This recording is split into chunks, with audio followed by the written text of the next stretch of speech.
gün ümummilli lider Heydər Əliyevin anım günüdür. Bu məqsədlə Göytepe şəhər 1 nömrəli tam orta məktəbin 4-5 sinif şagirdlərinin çıxışını dinləyək. Heydər Əlizoğlu Əliyev 1923-cü il mayın 10-da Azərbaycan Respublikasının Naxçıvan şəhərində anadan olub. 1939-cu ildə Naxçıvan Pedaqoji Texnikumunu bitirdikdən sonra Azərbaycan Sənaye İnstitutunun Memarlıq Fakültəsinə daxil olub. Lakin 2-ci Dünya Müharibəsinin başlanması onun təhsilini başa çatdırmasına imkan verməyib. 1957-ci ildə Azərbaycan Dövlət Universitetinin, indiki Bakı Dövlət Universitetinin tarixi fakültəsinin qiyabi şöbəsini bitirib. 1968-ci ildə Azərbaycan SSR Dövlət Təhlükəsizliyi Komitəsi Əks Kəşfiyyat şöbəsinin rəisi, 1964-cü ildə DTK-nın sədr müavini kimi təyin olunub.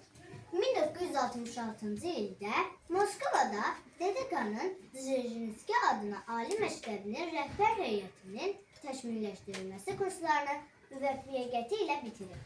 Heydər Əliyev 1987-ci ilin oktyabrında Sovet İttifaqı Komünist Partiyası Mərkəzi Komitəsi Siyasi Bürosunun və şəxsən baş katib Mixail Qarbaçovun yetdiyi siyasi xəttdən etiraz olaraq tutduğu vəzifədən istifa verir. 1990-cı il iyulun 20-sində Bakıya qayıdan Heydər Əliyev 2 gün sonra Naxçıvana yola düşüb.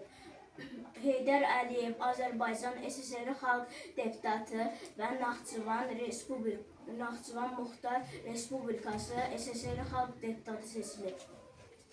1991-ci il sentyabrın 3-də Naxçıvan Muxtar Respublikası Ali Sovetin sədri seçilib və müvafiq qanunvericiliyə əsasən həm də Azərbaycan Respublikası Ali Sovetin sədri müavini olub.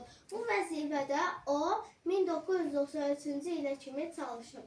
Heydər Əliyev 1992-ci ildə noyabrın 20-də Yeni Azərbaycan Partiyasının Naxçıvan şəhərində keçirilmiş tərtib konfransında seçilib.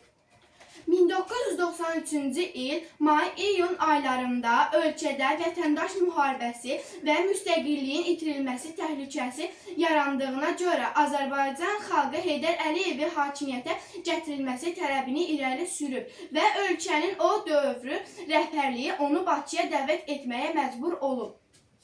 Heydər Əliyev 1993-cü ilin iyunun 15-də Azərbaycan Respublikasının Ali Sovetinin sədri seçilib, iyunun 18-də Azərbaycan Respublikasının prezidenti səlahiyyətlərini işə keçirməyə başlayıb. 1993-cü ilin oktyabrın 3-də ümumi xalq səsvermə nəticəsində Heydər Əliyev Azərbaycan Respublikasının prezidenti seçilib. O, 1998-ci il oktyabrın 11-də xalqın yüksək fəallığı şəraitində keçirilən seçkilərdə səsin 76,1%-ni toplayaraq Azərbaycan Respublikasının prezidenti oldu.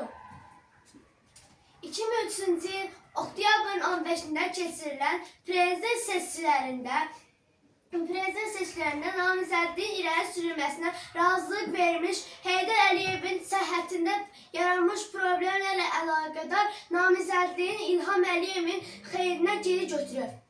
2003-cü il dekabrın 12-sində Azərbaycan xalqının ümumi lideri Heydər Əliyev Amerika Birləşmiş Ştatlarının Cleveland klinikasında vəfat edib, 15 dekabrda Bakıda 1-ci Fəxri Xiyabanda dəfn olunub.